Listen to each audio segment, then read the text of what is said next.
दार उघड बये, दार उघड.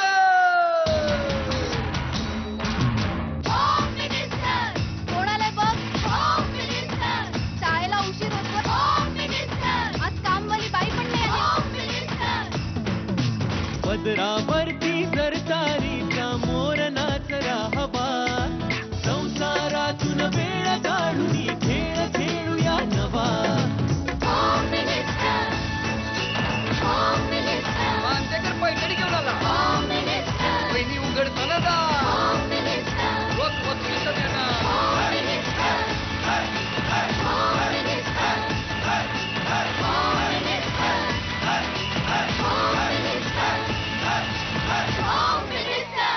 नमस्कार. होम मिनिस्टरमध्ये मी आदेश बांदेकर आपणा सगळ्यांचं मनापासून स्वागत करतो. आपण आहोत गुरुदत्त हाऊसिंग सोसायटी, सहयोग नगर, निगडी, पुणे या ठिकाणी. आणि इथल्या सौ विद्या ज्ञानेश्वर शिंदे या वहिनींना भेटणार आहोत. सगळे वाट बघतायत, दुपार होऊ लागलेली आहे आणि अशा वेळेला त्यांच्या घरामध्ये जाऊन आपण त्यांना बोलतं करणार आहोत. आणि मग नेहमीप्रमाणेच आनंद, उत्साह. बघूया आजच्या घरात काय होणार. चला सुरुवात करूया आजच्या भागाला. भेटूया शिंदे कुटुंबाला. तुम्हाला राग आला की तुम्ही आंब्याच्या झाडावर बसता? नाही, असं काही नाही. तेव्हा लहानपण होतं ना, बालपण. झाडावर किती वाजता चढला होता? तरी 4-5 वाजता. संध्याकाळी 4 ते रात्री 8 वाजेपर्यंत झाडावर? हो. अरे वा. पण आता लग्नानंतर असं कुठल्या झाडावर नाही ना जाऊन बसलं? करू आपण पुरावे? नको. सांगा तुम्ही काय ते. नको म्हणाले म्हणजे काहीतरी आहे. लवकर सांगा आधी. तसं काय नाही अगदी, म्हणजे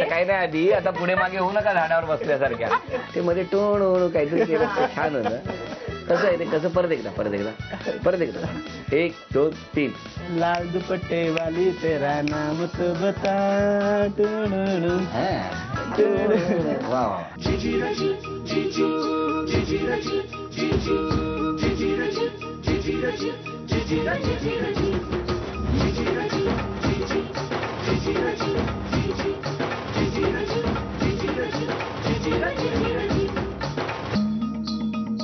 नमस्कार नमस्कार नमस्कार.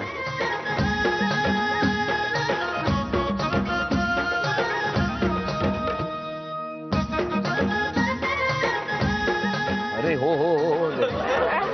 थोडं त्यांना बरोबर. अक्का लवकर. अक्का म्हणजे शेवटपर्यंत गप बसतील.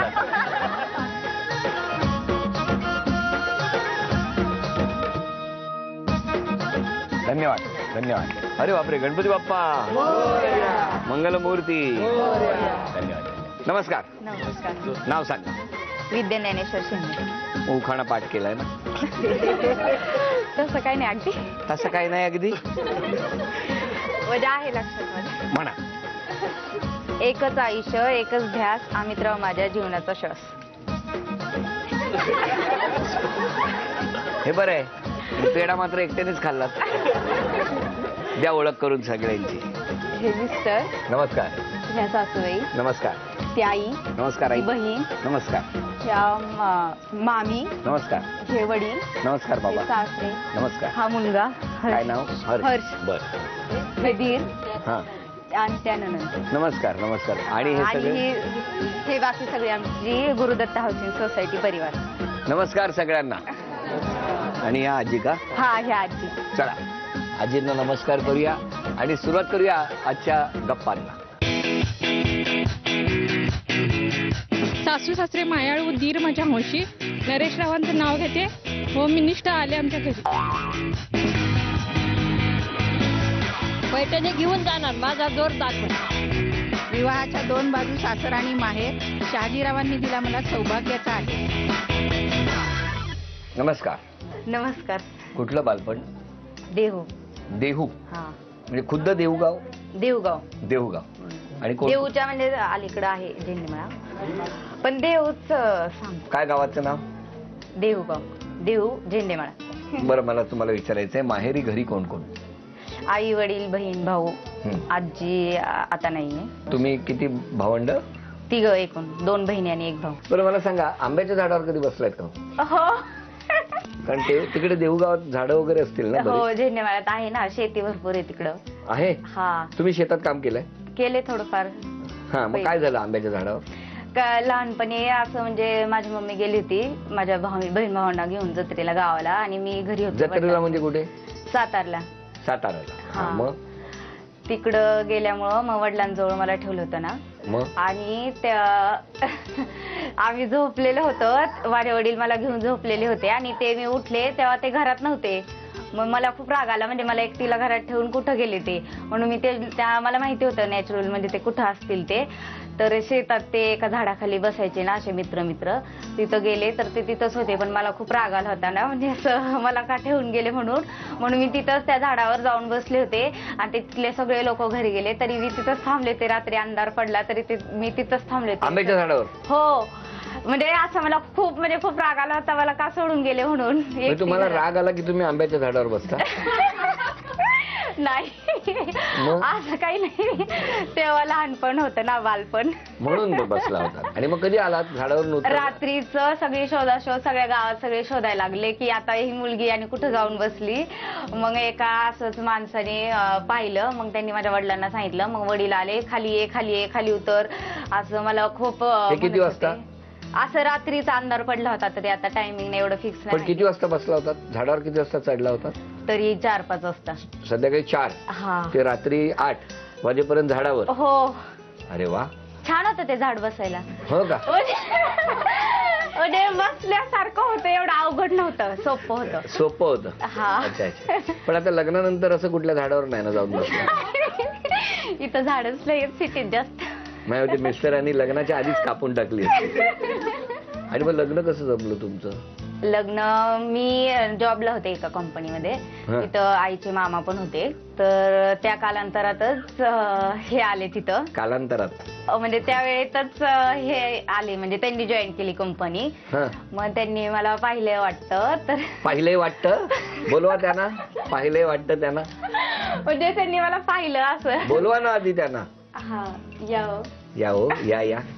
नमस्कार. स्वागत आहे तुमचं. तुमचं बालपण कुठलं? माझं बालपण इथलंच, पुण्यातलं.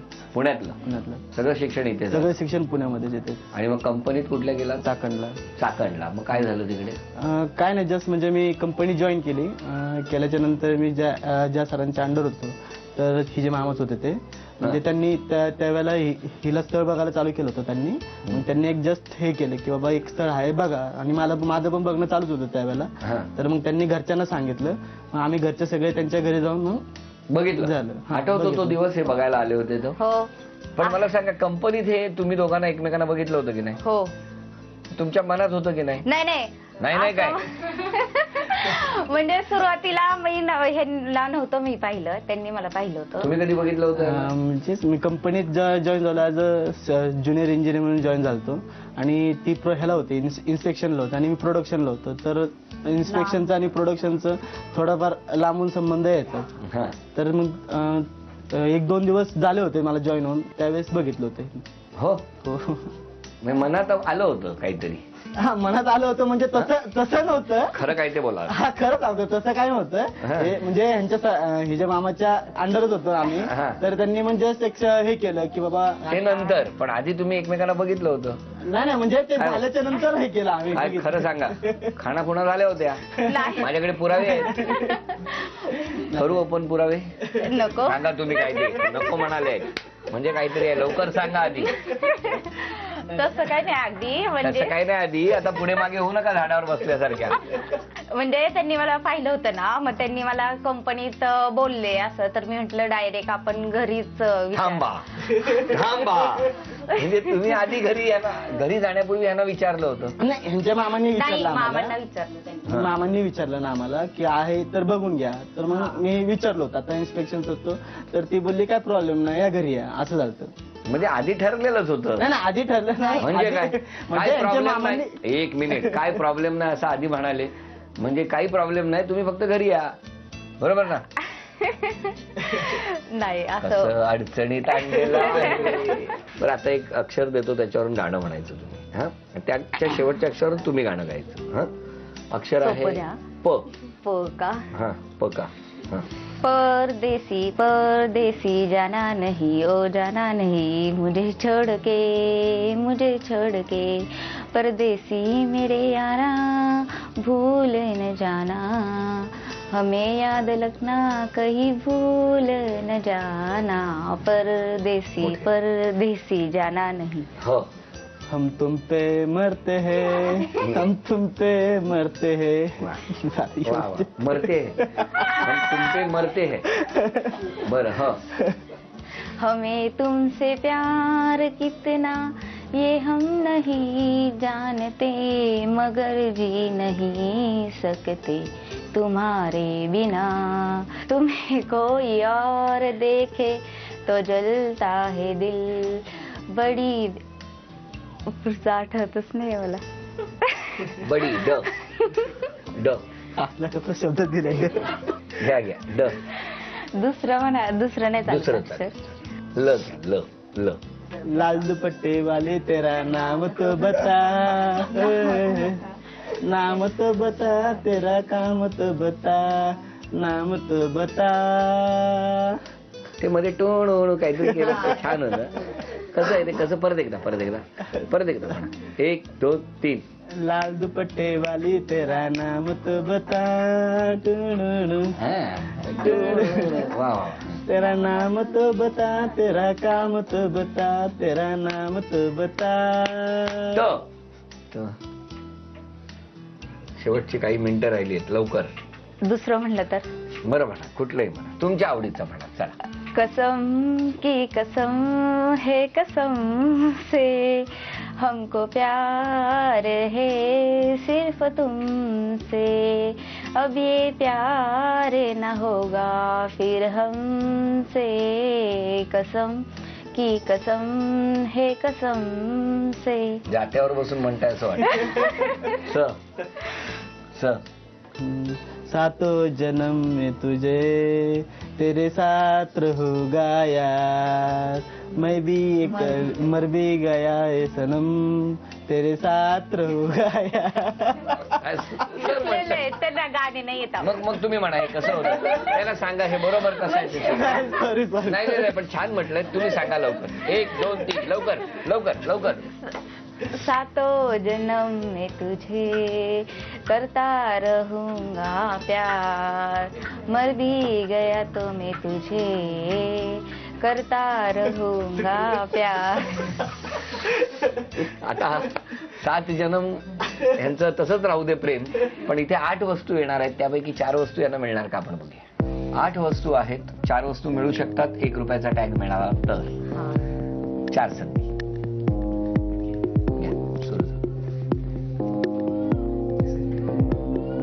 10 रुपये. 1 संधी गेली, आणखी 3 संधी आहेत. 1 रुपया. अभिनंदन. चला, 2 वस्तू मिळाल्या. अजून 2 वस्तू ज्या पाहिजे त्या घेऊ शकता तुम्ही.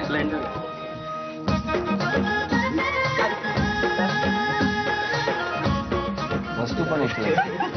50 रुपये. एक काम करा, हे उचला आधी, ते उचला, हे उचला.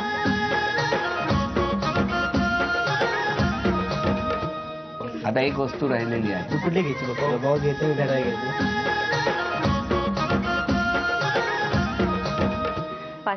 561 रुपयाचं हे बक्षीस सुद्धा तुम्हाला मिळालं. अभिनंदन. नमस्कार. सुरू आता आरोप. सासूबाई. काही नाही, खूप हसते, खूप बोलते, बोलायला खूप लागतं, हसायला खूप लागतं, काही एवढीच तक्रार आहे, दुसरं काही नाही. खूप हसते ही तक्रार आहे. आणि हीच तक्रार आहे, दुसरी काही नाही. हसती खेळती असते. नशीब हसते, रडत नाही. आणि ती हसते म्हणून मुलगा हसतोय. ती हसते आणि स्वयंपाक करताना फक्त तिला गाणे मोठे लागतात, लाऊडस्पीकर सारखे गाणे लावते आणि स्वयंपाक करते. आणि आज सुद्धा बक्षीस म्हणून मिळालंय ते गाणेच ऐकायचं. तिला गाणे ऐकायचा शौक आहे आणि ती म्हणजे संगीतमय जेवण बनवते. हो का? ऐकता ऐकता संगीतमय जेवण बनवते. आता कळलं यांची उडीद वडे कडक का झाले होते दगडासारखे. बोला. लग्नाच्या वेळी ना हिला म्हणजे मला खूप रडायला आलं होतं, पण ती रडलीच नाही. मग मी रडले असते तर सगळे हसले असते, पण ती जरा सुद्धा रडली नाही. मला खूप रडायला आलं. बहीण का तुम्ही? अच्छा, तुम्हाला रडायला आलं? मला आधीपासून खूप रडायला येत होतं की ती जाणार आहे म्हणून, पण जाती वेळी नाही का सगळ्यांना विचारलं, पाया पडली, पण ती रडलीच नाही. आम्ही रडत होतो पण ती रडली. भावाचं काय म्हणणं आहे? बरोबर आहे, रडले जरा सुद्धा रडलेच नाही. खूप वाईट वाटले, चिड पण आली थोडी. तुम्हाला राग आलेला? म्हणजे रडायला येत होतं की ती आमच्यापासून दूर चालली आहे, पण ते तिने फील नाही केलं म्हणून वाईट वाटलं. त्या खुश होत्या काय हो? जाता जाता घरच्यांना रडून जायचं नाही तिने असं धरलं होतं, त्याच्यामुळे ती रडली नाही. नंतर घरी आल्याच्या नंतर रडली. घरी इथे आल्यावर रडल्या? हा, रस्त्यात मनातल्या मनात रडली. तुमचं काय तक्रार आहे भावाची? ती इकडे आली की इकडचीच होती, फोनच करत नाही तिकडे, काय चाललंय काय नाही. भावाची पण आठवण नाही? फोन नाही करत. आम्ही केला तर लवकर उचलत पण नाही. बड्डेला फोन नाही केला तिने माझ्या. तिला आठवण करून दिली रात्री 10 वाजता, माझा बड्डे आहे त्यावेळेस तिने विश केला. सरप्राईज द्यायचं होतं त्याच्यामुळं फोन नाही लावला. आणखी कोणाला काय बोलायचं? तो सामाजिक कार्यकर्ता आहे, आमच्या मंडळाचा अध्यक्ष आहे, शिवतेविद मित्र मंडळ, गणेश मित्र मंडळाचा. तर सगळ्या कार्यक्रमामध्ये तो अगदी म्हणजे अगदी सगळ्या उत्साहाने भाग घेतो, पण ही अजिबात बाहेर येत नाही. म्हणते तुम्ही आहेत ना, माझी काय गरज आहे, तुम्ही पुढे माझी गरज लागेल तर मी येते त्यावेळेला. हे झाले आरोप. आता यांच्या स्वभावातलं चांगलं काय आहे ते प्रत्येकाने सांगायचं. म्हणजे असं कुठलीच चुकी काढण्यासारखी नाहीये. इतके चांगले? हो, इतकी चांगली आहे. म्हणजे सगळ्यांना म्हणजे असं फक्त आमच्याकडनं तिची एकच अपेक्षा आहे, जसं ती म्हणजे आई वडिलाला हे करते ना, तसं शेवटपर्यंत तिने आम्हाला सुद्धा जशी आत्ता आहे तिने असंच आमच्यासारखं आम्हाला खूप आई वडिलासारखं तिने आम्हाला प्रेम द्यावं. हा, एवढीच आमची अपेक्षा आहे तिच्यापासून. नाही तर दुसरं काही कडून काही चुकतच नाही, तर काही चुकी करायची. चांगले ते उलट बोलत नाही, सगळं व्यवस्थित करते. आता आम्हाला जसा जीव लावला तसा सासऱ्यांना लावावा. चांगले समजून घेते सगळ्यांना. उलट पालट बोलते कधीतरी, पण ते तिथल्या तिथं स्टॉप करते, जास्त वाढून ती राग आला तर जास्त चिडचिड नाही करत, शांत राहते. बाबा, सासरेबावांचं काय म्हणणं आहे? ती राग येतो तिला, पण तिचा राग ताबडतोब संपतो, आमचा संपत नाही. परिस्थिती एकदम कोणी टेन्शन मध्ये आलं की लगेच हसत येणार. काय करताय भाऊजी, हे घ्या चहा. पप्पा चिडले, मम्मी पप्पांचं काही झालं, प्रत्येक घरात होतच असतं. म्हणजे she knows how to handle the tackle the situations. So ते खूप छान असतं. म्हणजे असं वाटतं बाहेर गेल्यावर परत घरी यायचं आपल्याला, तिला फोन करून हे करावं. मला सांगा, सगळ्यांनी कौतुक केलं, त्यानंतर आधी तक्रार केल्या, या घराबद्दल तुम्ही काय म्हणाल किंवा तुमचं काय म्हणणं आहे त्यात आम्हाला ऐकायचं? काही नाही, तक्रार केल्या त्या सुधारण्याचा प्रयत्न करत. आणि म्हणजे खूप कौतुक केलं, हे ऐकूनच मला आता खूप आनंद झालाय. पण दुःख एवढंच की मला खरंच रडता येत नाही, पण मनातून खूप म्हणजे छान वाटले आणि असं आनंदाने खूप असं रडावं असं वाटायला लागले, जोरात हसावं असं वाटलं. तुम्ही रडू नका, कारण तुमच्या हसण्यामध्ये सगळी ऊर्जा आहे. तर माझी विनंती अशी आहे, मला जास्त हसावं लागतं म्हणून तुम्ही हसतच राहा. कारण एक लक्षात ठेवा, घर हसणं ठेवणं, हसरं राहणं हे शेवटी आता तुमच्याकडे आहे, जसं त्यांनी म्हटलं तसं. तेव्हा आता तुम्ही नेहमी हसत राहा असं म्हणत हा तन्मणी झी मराठी कडून तुमच्याकडे. तुम्ही हसायचा. थँक्यू. आणि आता आजच्या भागात पैठणी कोण जिंकणार ओके. आणि आता कुणाचं नाव जाहीर होणार आहे ते आपण बघूया. घ्या एक कुठलीही चिठ्ठी घ्या, बघूया कोणाचं नाव जाहीर केलंय. नाव आहे अश्विनी नामदेव मोहिते.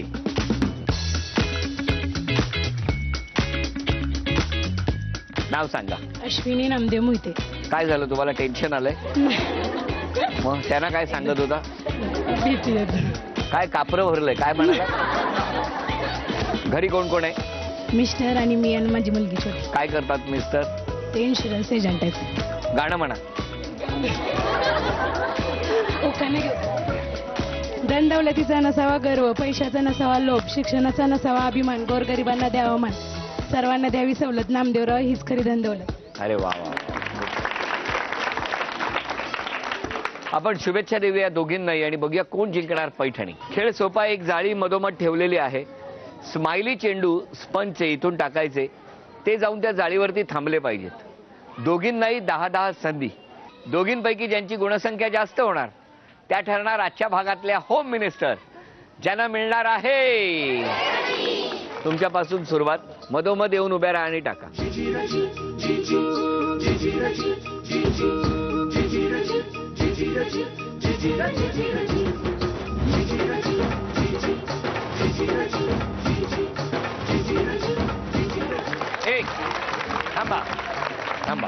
थांबा 5 झालेले आहेत. थांबा, आता तुम्ही या, खेळा.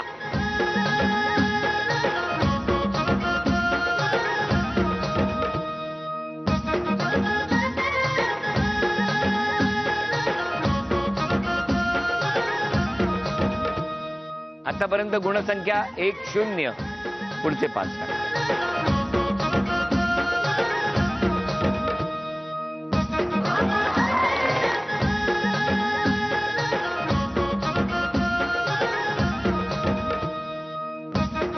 आतापर्यंत गुणसंख्या 1-0 आणि शेवटच्या 5 संधी तुमच्याकडे.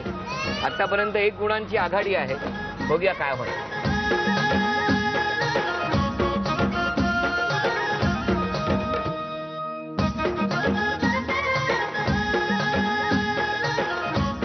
शेवटची संधी आहे बरोबरी करण्याची.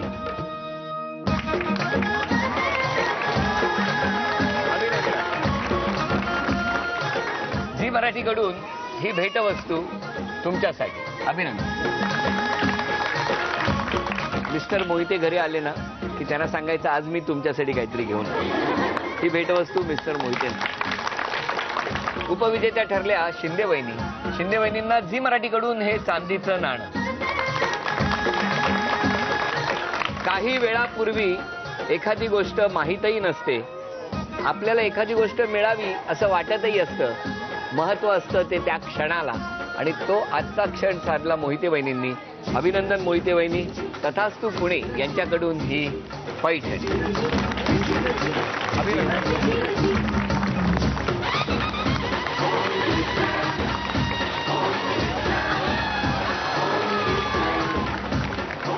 होम मिनिस्टरचा आजचा हा भाग. आणि आजच्या भागात एक खिलाडू वृत्ती सुद्धा दिसली.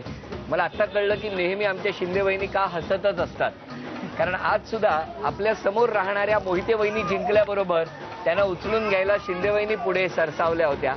निगडी सहयोग नगर या ठिकाणी रंगलेला होम मिनिस्टरचा आजचा भाग इथे संपतो आहे. पुन्हा भेटूया अशीच एक पैठणी घेऊन होम मिनिस्टरच्या पुढच्या भागात. नमस्कार.